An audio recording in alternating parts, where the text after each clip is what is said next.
Hi guys! Today I'm going to be lifting my engine. The ultimate goal with lifting the engine is so that I can get underneath and work on the engine mounts. I have to fix some screws that keep working their way out, and I'm also going to have to securely attach the propeller shaft coupling to the shaft. But before I do any of that, I'm going to spend today putting together the lifting system and the come-along and screwing together these 2x4s and making sure that all the components of the system are sound. The reason I want to do that is because I haven't had a lot of experience lifting engines myself. I did it once a couple years ago, but I just want to make sure I've thought through everything, because the worst thing that could happen is I lift the engine and I've forgotten a component and then the engine falls and breaks the boat or my foot. This is a couple 2x4s, and I have a couple plywood boards on the end. The purpose of these boards is so that we have a brace or something that we can have to hold the engine up, to lift the engine out of this hatch here.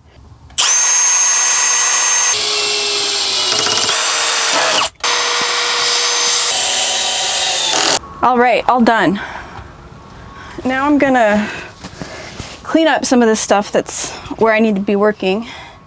Then I'm gonna open up the engine bay, figure out how I'm gonna hook up the lifting irons, and get the come-along out of the storage lazarette. And, you know, I'm just gonna make sure everything's all right and secure before I actually start lifting. Now we have to take the door to the engine bay off because it opens up so high that it would get in the way of the 2x4s. Okay.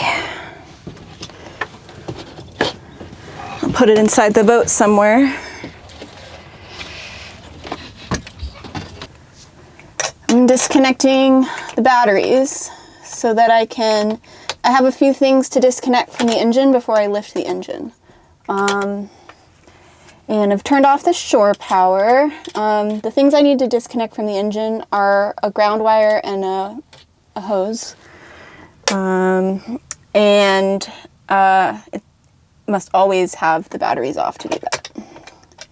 So this is the previous owner installed this with a red cable, which is an absolute no-no. This is ground. This is negative.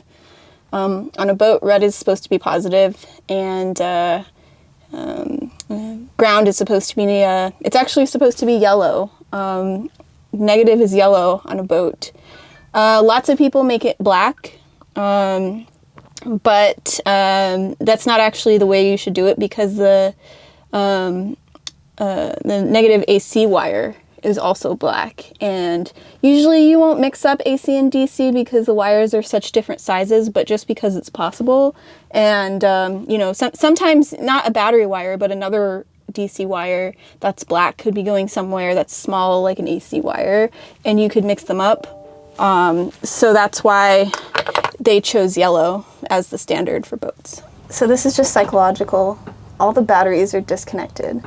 But when I thought I had the right battery disconnected last time and I touched that solenoid with a wrench, it sparked. So yes, I know that when you disconnect batteries, that's not possible, but I'm gonna touch it anyway. Yes. Now I can hook it up because everything that needs to be disconnected, which was literally just a zip tie, is disconnected. Well, and the mounts. Actually, I'm going to take out the mount, the nuts on the mounts first.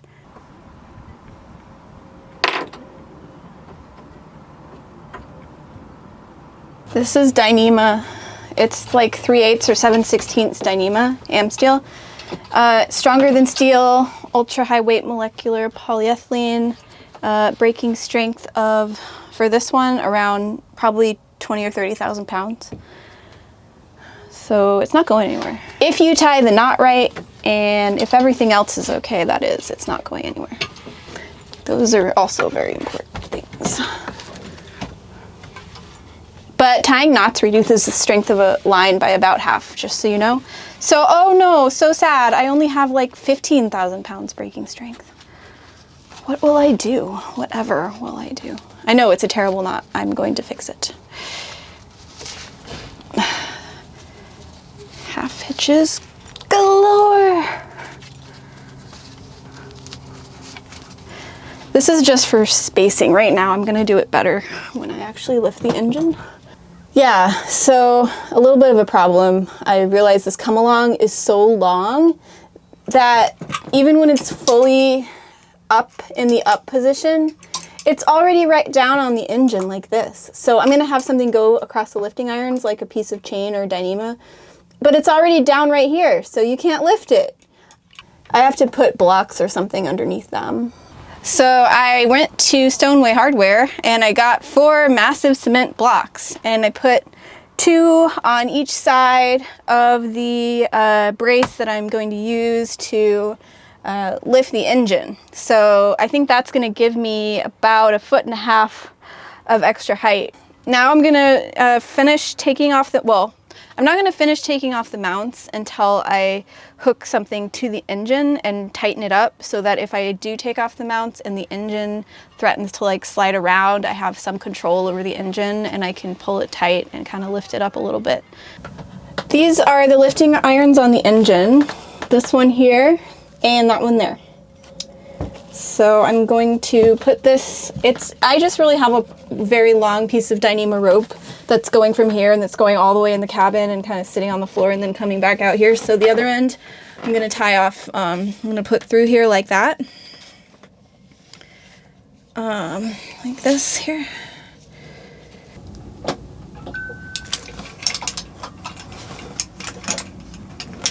I actually think I can only do 2.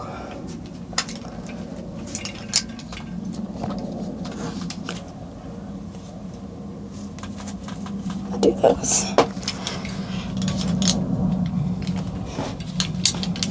You can do them one at a time.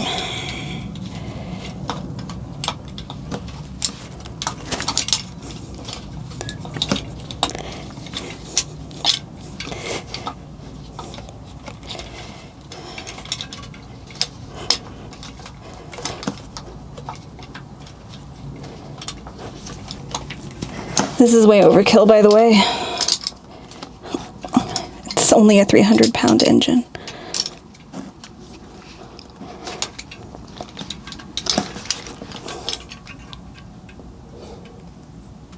Okay. So to engage the pulley, I move the little spring.